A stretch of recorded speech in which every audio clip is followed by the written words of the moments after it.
Welcome to KISS, Keeping It Simple with SinglePath. I'm Bill Borbis, and today my guest is Bryce Austin. Bryce is the owner of TCE Strategy. He's a CIO, CISO, keynote speaker, friend, and best-selling author of Secure Enough. Bryce, welcome to the show. Thank you for having me, Bill. So Bryce, tell me about your book, Secure Enough, and what does it mean to be secure enough? Well, in a shameless plug, I found a need in the cybersecurity market space to help train people on what it meant to be secure enough for their own companies. The problem was there are lots of products available that are supposed to help you be secure.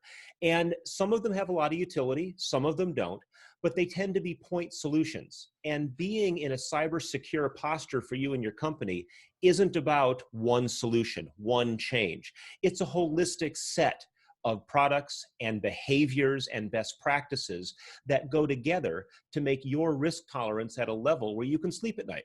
So I tried to write a book that was a reasonably easy read, that wasn't going to take you weeks and weeks to get through. See, it isn't all that long. And I tried to have people understand by the time they finish the book, the right questions to be asking about their company, about them personally, about their industry as it relates to cybersecurity. And it's written to folks that are not technology experts. It's written for the head of finance, for the CEO, for the head of operations, so they know what questions to be asking, either their outsourced IT service, their in-house IT people, their company as a whole. And Bryce, I just say it's a fantastic read. You're a terrific storyteller. Thank you. And it is one of those where you could, like when I first got a copy of it, I burned through it in a weekend, and I'm a slow reader. So I have to say I truly enjoyed reading it. So for our listeners who want to pick up a copy of your book, where would they find it? That's easy to do. If you are looking for 1 or 2 copies, Amazon works great. Barnes & Noble has them as well. If you want several, please give me a ring directly because I can sell in bulk. Fantastic. So Bryce, you're a cybersecurity expert. And so maybe could you tell us about some of the current trends in cybersecurity that we should be aware of? Absolutely. So I'm seeing a number of things in 2020 that I'm asking my clients to pay particular attention to. One of them, probably the biggest one for the last several months, has been business email compromise. That is where someone gets a hold of the credentials to get into the CFO's email, the controller's email, the CEO's email. And they use that typically to listen in. They listen in for a few weeks on what's happening in the company. And then they wait for an opportunity to where your company, say, has a big bill that it's going to pay to some vendor. And they insert themselves in the conversation, typically pretending to be the vendor. And then they will ask you to change the bank account information where you're going to send payment, that sort of thing. And I've had customers be taken for over $100,000 using that. Oh my. The way to prevent it, it's very easy. You need to use good, strong passwords on your email accounts, and you need to use multi-factor authentication. What is multi-factor authentication? It essentially uses your phone as a secondary means to make sure that you are really you. As soon as you log in on a computer, if the computer is new, MFA, or multi-factor authentication, is going to say, I haven't seen you on this computer before. I see your credentials, they look good, but I'm going to ping your phone, either using an app you've installed or sending a text or what have you, just to make sure that you are you. It's a very powerful way to keep cyber criminals out of your email, so it's harder for them to initiate wire fraud transfers. On that note, though, oftentimes your company has nothing to do with the hack. It is your customer or your vendor that gets hacked, and you just may be the unsuspecting victim. If anyone asks you to change the bank account information that you're going to send money to, pick up the phone. Talk to them. Make sure they are who they really claim to be. Now, I've heard of a few instances where people have set up fake phone numbers to try to intercept that. That's unusual. So that's an edge case. Typically, one phone call can save you from sending tens of thousands of dollars to the wrong place. Wow. So that's one area that I'm seeing a whole bunch of uptick, and I'm trying to educate customers as to how to keep themselves safe. The next, the need for patching is increasing. Last Tuesday, Microsoft put out a very serious patch where the encryption engine built into Windows has a fatal flaw. And it can be used to where if you go to your banking site, if you go to Amazon, it's possible that's not the real site. The whole thing's a fake. And because of this flaw, you have no indication of it. You still get the pretty little lock on your screen up in the corner, that says everything's fine. So patching Windows, patching your phone, patching your applications is as critical now as it ever has been, and it seems to be getting more so. The fix is simple. Just set everything to auto patch. Go ahead and let systems automatically install the updates, let them reboot themselves in the middle of the night, put it on your cell phone, put it on your computer, and then forget about it.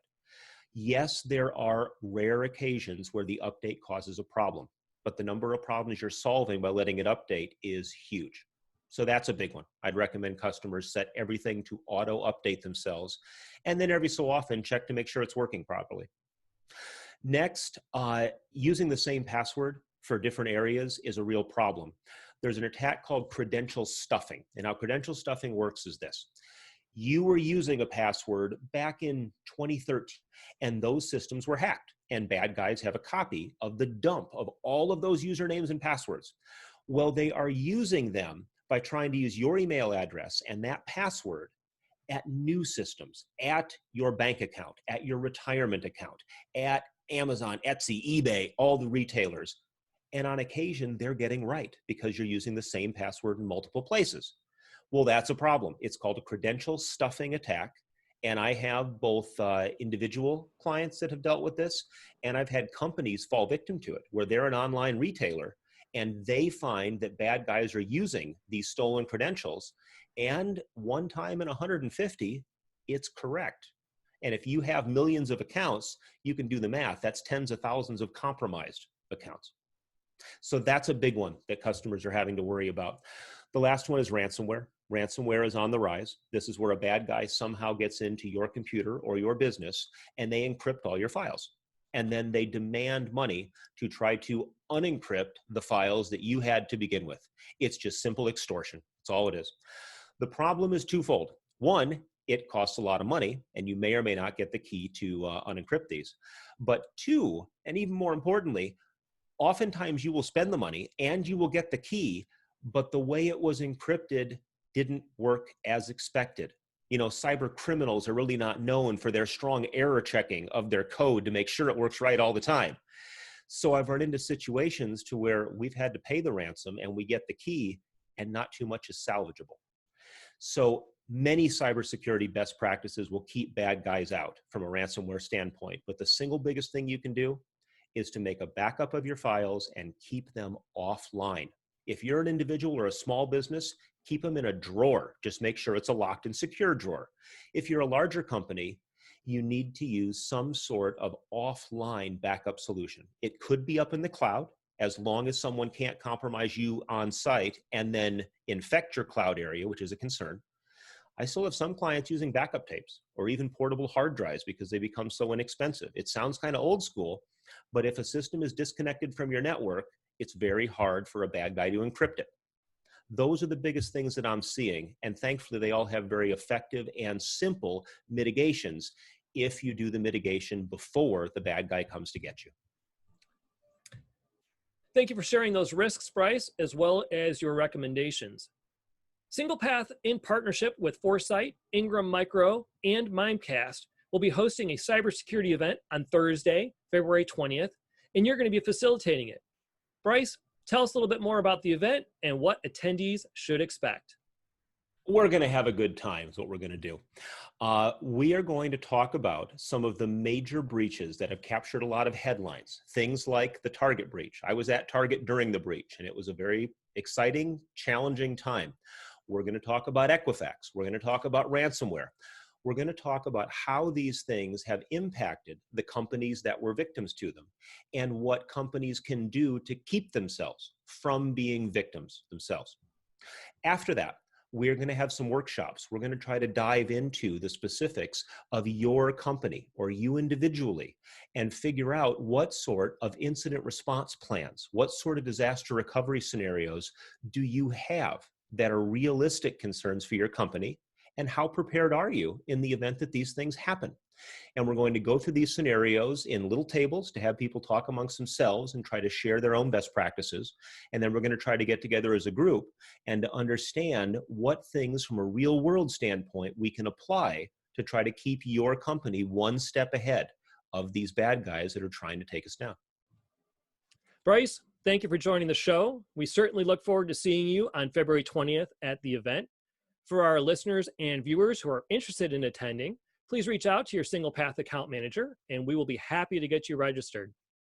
And thank you for joining KISS, Keeping It Simple with SinglePath. If you're joining via the podcast and found value in this episode, please subscribe and comment. You can also follow us on LinkedIn, Twitter, and Facebook, and of course, singlepath.com. Thank you.